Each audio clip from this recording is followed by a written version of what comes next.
सोचिए जरा, क्या हो अगर भारत की एक छोटी सी फुटबॉल एकेडमी दुनिया के सबसे बड़े क्लबों में से एक को बुरी तरह हरा दे। सुनने में ये किसी फिल्म की कहानी लगती है ना, पर यह हकीकत है।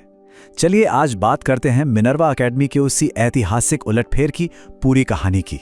स्कोर था 6-0। जी हाँ, 6-0, मतलब एक तरफा जीत। लेकिन असली कहानी इस स्कोर लाइन से कहीं ज्यादा दिलचस्प है।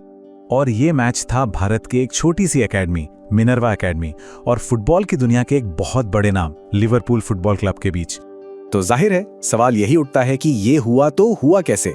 चलिए इस अविश्वसनीय जीत के पीछे की कहानी को परत दर परत समझते हैं।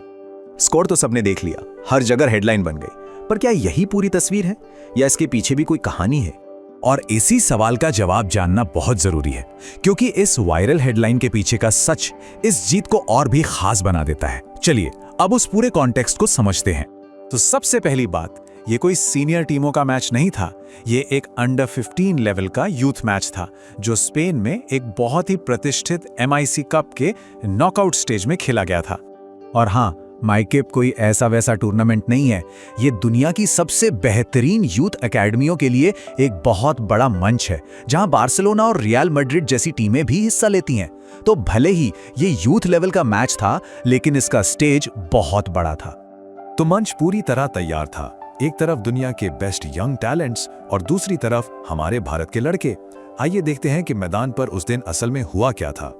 देखिए गोल कैसे हुए। मैच शुरू हुए मुश्किल से 2 मिनट हुए होंगे और पहला गोल 11 मिनट के अंदर स्कोर 2-0 हो चुका था। मिनर्वा ने लिवरपूल को सांस लेने का मौका ही नहीं दिया और हमले पर हमला करते रहे।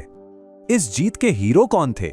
वो थे राज सिंह वहेंगबाम, जिन्होंने एक शानदार हैट्रिक लगाई।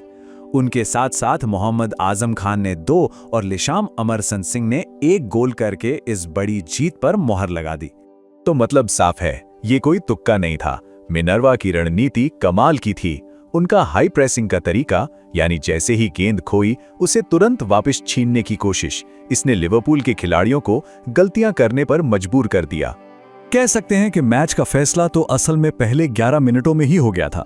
उन शुरुआती 2 गोलों ने मिनर्वा को एक ऐसी साइकोलॉजिकल बढ़त दे दी जिससे लिवरपूल की टीम फिर कभी उभर ही नहीं पाई।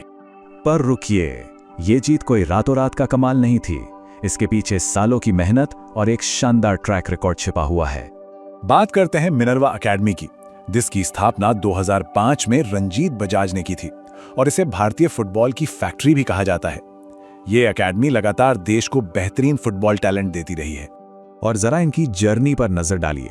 2005 में शुरुआत से लेके 2017-18 में आई लीग जीतने तक और फिर 2025 में यूरोप में 3 बड़े यूथ कप जीतने तक ये एकेडमी लगातार सफलता की सीढ़ियां चढ़ रही है। लिवरपूल पर यह जीत उसी सफर का एक शानदार पड़ाव था।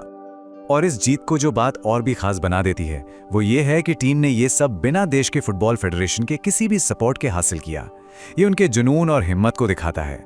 पर एक मिनट, ये तो बस एक यूथ मैच था, है ना? इसके इतने बड़े मायने क्यों हैं? चलिए देखते हैं कि इस एक नतीजे ने पूरे देश में क्या हलचल मचा दी। देखिए, जब देश के स्पोर्ट्स मिनिस्टर खुद इसे भारतीय फुटबॉल के लिए एक नई शुरुआत कहें तो बात छोटी नहीं रह जाती। ये सिर्फ एक मैच नहीं रह जाता, बल्कि एक उम्मीद की किरण बन जाता है, एक गर्व का पल बन जाता है। और इसका असर देखिए, पूरे देश में इसकी गूंज थी। मीडिया ने इसे ऐतिहासिक बताया।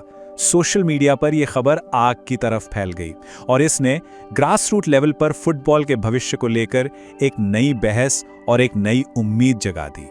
हाँ, ये भी बताना जरूरी है कि मिनर्वा का ये शानदार सफर अगले ही राउंड यानी क्वार्टर फाइनल में खत्म हो गया। वे एक स्पेनिश टीम से 2-1 से हार गए, लेकिन लिवरपूल पर मिली उस जीत की चमक इससे जरा भी कम नहीं होती।